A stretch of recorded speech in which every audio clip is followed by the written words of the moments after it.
Welcome back students in chapter of history. Chapter 6, new ideas and question. So, we will talk about the new ideas and new question of religious. So, here we will talk about Jainism and Buddhism.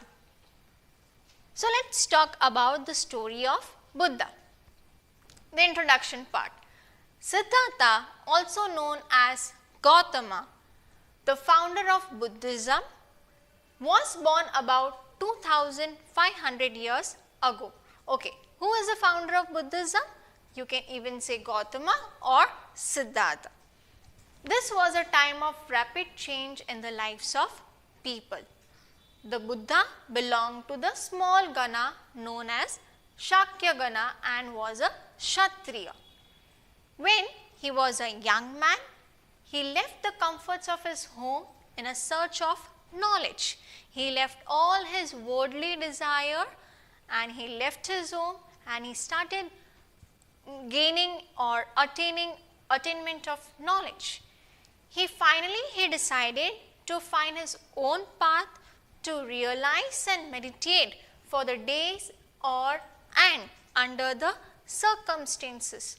And he used to meditate under a peepal tree at Bodh Gaya in Bihar. So, where he attained the enlightenment. After that, he was known as Buddha or the wise one.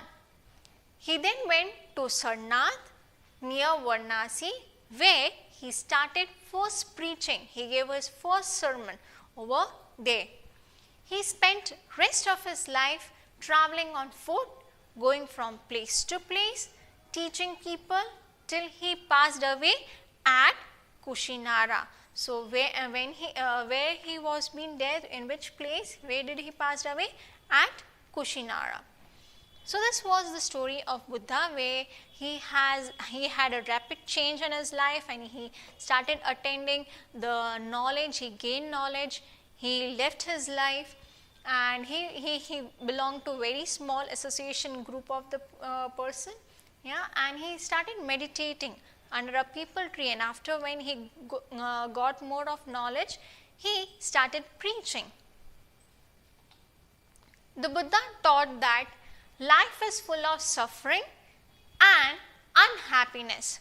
So, this is caused because we have cravings and desire which cannot be fulfilled. So, the Buddha described this as a thirst and or tanha. He taught that this constant craving could be removed by following moderation in everything. So, now let us look after the moderation. He also taught people to be kind and to respect the life of others, including even animals. He believed that the result of our action, or you can say karma, whether good or bad, affect us both in our life and next. So, Buddha taught in the language of the ordinary people, that is Prakrit, and so that everybody could understand his message. Upanishad. Thinkers felt that there was something permanent in universe, so that would last even after death. They described this as Atma, or you can say as an individual soul, and Brahma, that is universal soul. They believe that ultimately both, that is Atma and that is Brahma. Atma means the individual soul and Brahma means universal soul, where one. So, they believed that this were one, but many of their ideas were being recorded in an Upanishad. Okay, Upanishad is a text, is a secret text. So, Upanishad literally means approaching and sitting near, and the text that contain conversation between teachers and students. Okay, so this is what about the concept of Upanishad. Again I repeat, Upanishad literally means approaching and sitting near, and the text that contains conversation between teachers as well as students. So, often ideas were being presented through simple dialogues. Okay, the conversation was between teachers and students, but it was being presented in the simple dialogue. Many of this idea of Upanishad were later developed by the famous thinker, that is Shankaracharya. Jainism. The most famous of the Jain thinkers was Vardhaman Mahavir and the 24th Tirthankar of the Jains. Now, he was a Lichavi prince born in Vaishali in Vajisang, and at the age of 30, he left his home and he went in the search of enlightenment. He followed the basic rule that man and women who want true knowledge should leave their homes and society. So, he practiced very strict rules of ahimsa, and he said that all beings, plants and animals have right to live. Ordinary people could understand his teaching easily because he preached in Prakrit.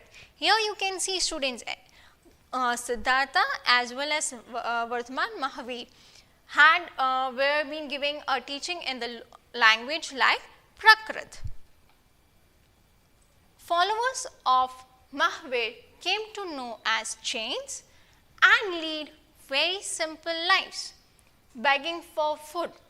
They had to be honest, observe celibacy, were not allowed to steal, and man had to give up their clothes too. So, following this rule was very difficult, but many people left their homes to follow this new religion. But while many others supported the Jain monks and nuns by giving them food and clothes, Jainism slowly spread throughout the world, throughout the country. At first, the teaching of Mahavira were transmitted orally and were being written down much later in Valabhi, Gujarat in 500 AD. The Sangha, both that is Mahavira and Buddha, believed that only those who left their homes could attain true knowledge, and they formed Sangh, or you can say groups of those who left their homes. So, the rules for Buddhist Sanghas were written down in Vinaya Pitaka. All men could join the Sangh, but children had to take permission from their parents. Also, slaves had to be permitted by their owners and women by their husband. Even debtors had to take permission from their creditors and the royal workers from the kings.